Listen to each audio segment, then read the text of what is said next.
The good news is I am now an all-star host on Turo. The bad news is my last guest got caught speeding, and I'm the one that has to show up for court if I don't pay the fines. You know, I'm starting to get just ever so slightly irritated by the whole car rental thing. Because within 20 trips, my hubcaps went missing, my rims got chewed up, my window tint was torn, there were drugs in the car got trashed, 2 of my guests got stranded, the dash cam USB disappeared, the rear bumper was damaged twice, lots of new scuffs and scratches appeared that I didn't see last time I drove this car, and I now owe the city of New York $200. And I sort of just have to pay them, or else they'll send me to collections, seize my assets, tow my car if they see it again, and suspend my license. And I wasn't even the one driving. Okay, honestly, it wasn't that big of a deal. I paid it online, I submitted the tickets to my guest, who ignored them, so then I submitted them to Turo, who paid me back within like a week.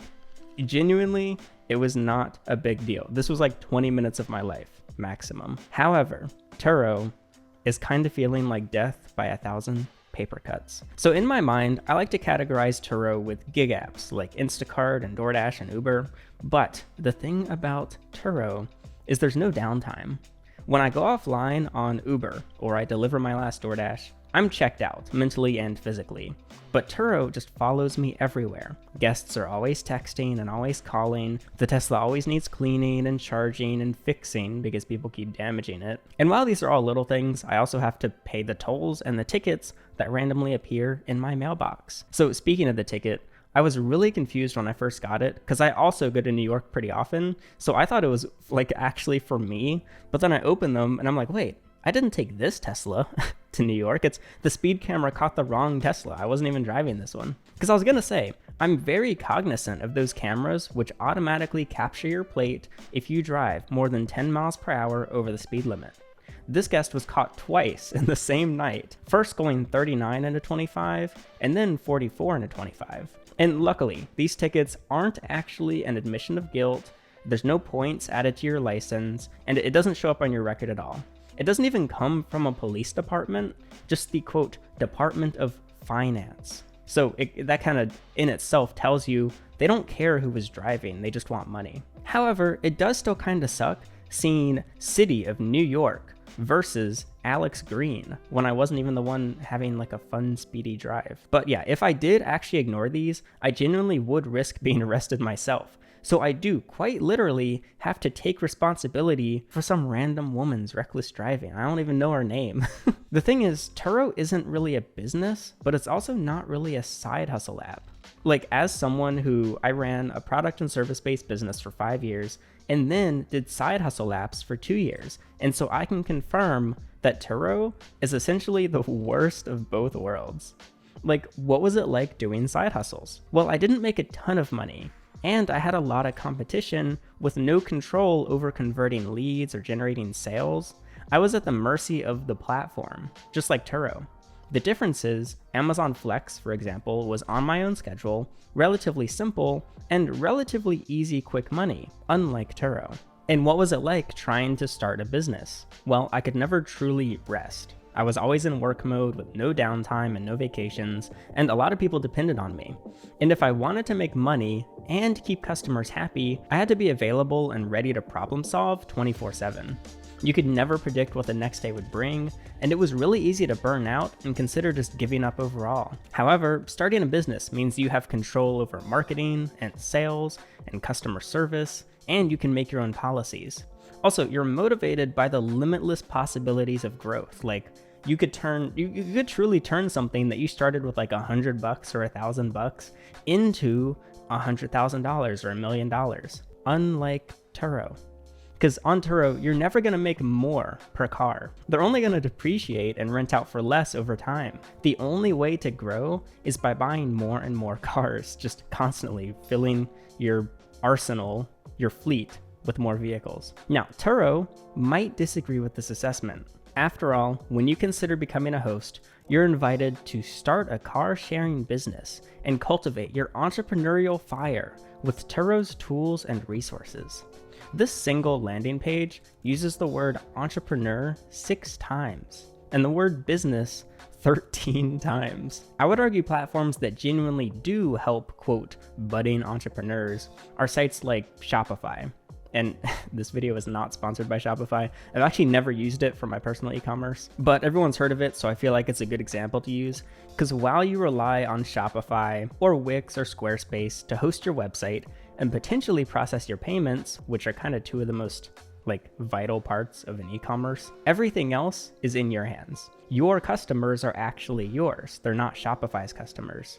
You're building your reputation for your brand.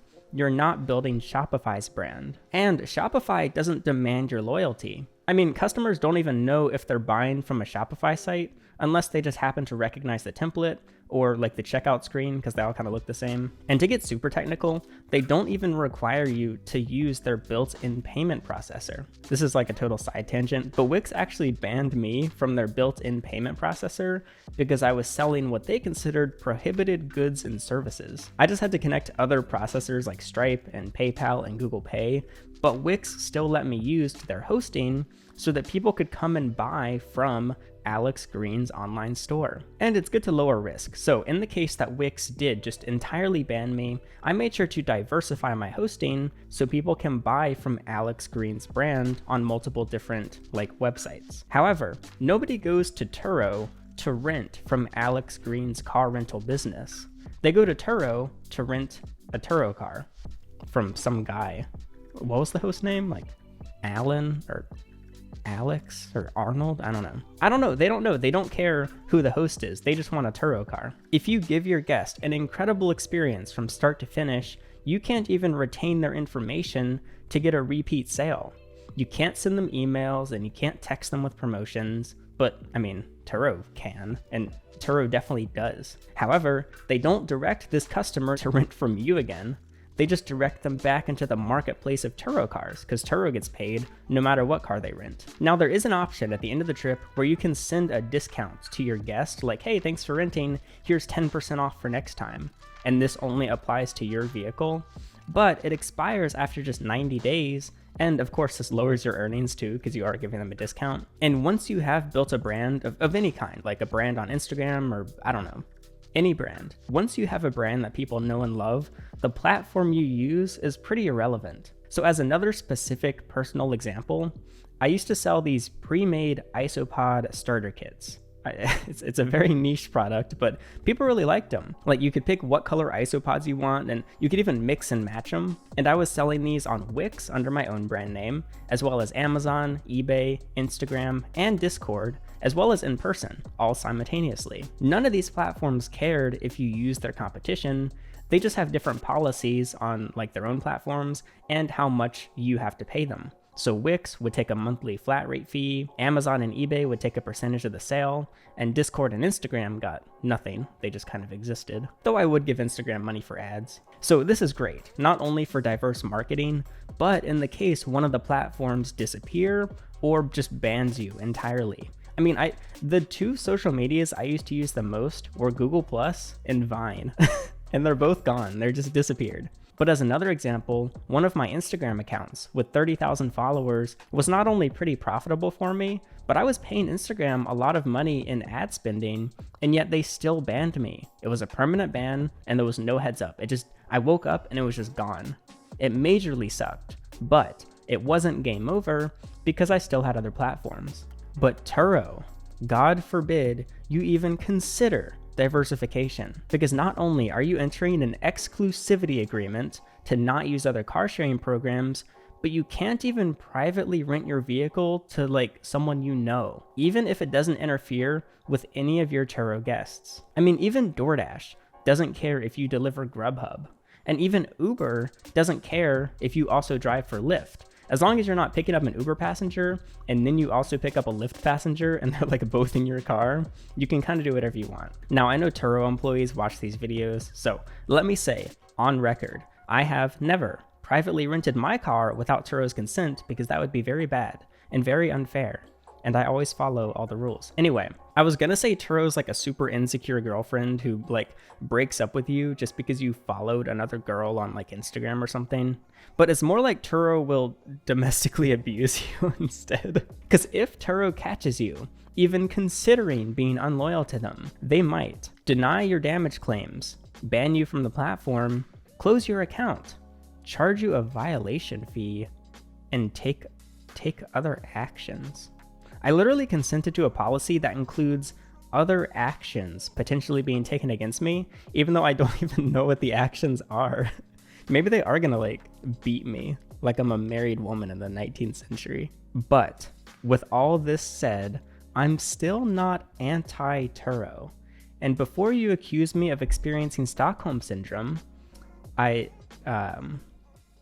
actually have no rebuttal to that. And okay, let's imagine my Instagram account that was banned. Let's say that really was my only platform. Well, at the end of the day, I was only sitting on like, I don't know, a few $1,000s in inventory at any time. But imagine getting banned on Turo when you literally have a fleet of cars worth tens to hundreds of thousands of dollars and they just drop you. And you still have to make car payments on all these vehicles every month. That would be so scary. It would be so over. While Turo is many things, I would argue it is not a place for quote, budding entrepreneurs. If it was, Turo would be more willing to allow you to use them as like a step up to greater things. Turo would be a place where you can promote your own brand, build up clientele, and explore the competition. Now, I understand why they don't allow these things, but I just think that it's misleading to even pretend that they are something that I don't think they really are. Turo, I think, would be much more attractive, and I would speak much more positively if it was a tool that helps you start from the bottom with minimal resources and connects you with customers to then create your own stable and self-sustainable business. But of course, this would be directly against Turo's interests, which rely on keeping hosts in a kind of walled garden, I guess. But it's not even like a nice garden. It's got like standing water everywhere, so you keep getting bit by mosquitoes, and then they kick you out because you ask for some itchy cream. Okay, now I'm gonna be real with all you herpists out there for a minute. My formula for a lot of these videos is it's pretty simple. I wait for something bad to happen, and then I use that as the hook for the video. But because there's usually only like 2 minutes worth of stuff to say about the actual problem, I kind of just go on some random rant and hope that it's interesting enough that you don't mind that we diverged from the original title. People call me a professional yapper, and the most important step in this process is figuring out what to divert the conversation to so that people actually stay engaged. So I sat down to write the script and I was like, all right, I need to use the speeding ticket thing as a title, but then what do I say? I paid the ticket and it's kind of over. So the original topic for this video was actually going to be on defending Turo because they keep getting called a scam. And I keep saying, no, Turo is not a scam because they do exactly what they promise. And so to back up this claim, I went to Turo's site to see what they advertise and then be like, see, this is what they advertise, this is what they do. So honestly, I was expecting to go to Turo and I thought that the tagline would be like, Turo helps you make extra money with your unused car using our all-in-one platform. So I was really surprised to discover that, wait, no, that's not what they advertise. They actually convince you that you're about to start a scalable business. So, is Turo a scam? No, it's not. It is a completely legitimate platform. Like, I've signed up, I've been listing my car, it's been renting, and they pay me. So it's objectively not a scam. However, I didn't realize just how much I disagree with their claims until actually researching to make this video in particular. And if you disagree with my disagreement, just switch from the landing page made for hosts to the landing page made for guests. Because what do they advertise to guests? Rent just about any car, just about anywhere. They promote airports, they promote car brands, they promote destinations, and they promote gift cards. But what I didn't realize until now is you don't even see a single host on the Turo homepage. But hosts are kind of the ones doing like, you know, all the work. We like buy the cars and then we like list the cars and then we like get the cars to the customers, and then we like deal with the customers, and then we clean the cars, and then we fix the cars. Like, hosts kind of carry this platform. One of the only mentions of hosts on this page is under the cleaning and safety policy, where Turo tells guests that we're required to disinfect the car thoroughly before every trip with training materials to prevent the spread of COVID, which I actually had no idea was a thing I was supposed to be doing until writing this video script. What I believe is a much more accurate advertisement of a platform overall is something like Amazon Flex. Amazon Flex helps you get to your financial goals on your own time. They're very transparent that it's not meant to be a reliable full-time job. You're just an independent contractor. And that Flex is specifically oriented around making extra money part-time and ideally for a temporary amount of time. Some examples they give, like in promotional materials, are pay off your student loans more quickly with Amazon Flex, or save up for a big purchase more quickly with Amazon Flex. The idea is to supplement income and not like keep you alive. Now, in spite of this, a lot of people actually do Amazon Flex full time, not only to support themselves, but some people support their entire families. And so I think that's really cool. I like Flex. I know I'm done with it, but I look back mostly with fond memories. But Turo, in my opinion, is the opposite. You're starting a business. You're now becoming an entrepreneur. Except you can't brand yourself, you can't diversify, and you lack all control over your clients, which are like 3 of the most important aspects. Okay, look, I know I'm not that good at running a business, but I can pretty confidently say that brand, diversification, and clientele are like 3 of the most important things to a business. Let's not forget, Turo may penalize you if you cancel a trip with a verified guest, even if that guest has a 1-star reputation rating by other hosts. Like, imagine if eBay threatened to ban you because you refund the order of a customer who has a 25% feedback rating. Like, yeah, you can't cancel every eBay sale, but if there are people you don't want to sell to, you don't have to ship anything. You can just cancel the order. Even the projected earnings on the front page of Turo are right above, quote, insurance included, even though these projected earnings have not been reduced to reflect insurance, which isn't actually included if you expect damages to be covered. You have to give up between 10% to 40% of your earnings. Man, I'm so annoyed now at like how misleading the website comes off as to me, because I do think Turo is cool. I was really looking forward to doing it, and I am still having fun with it. I know it can be irritating, but I mean, what's wrong with that? I also just love making these Turo videos. I think it's so fun. And if I could make this more profitable, I would get more cars for Turo. Like, okay, I'll just reveal this now. My plan was, if Turo is half decent, and if it can at least pay the car off pretty well, I was gonna buy a Cybertruck. It was gonna be the Cyber Turo truck.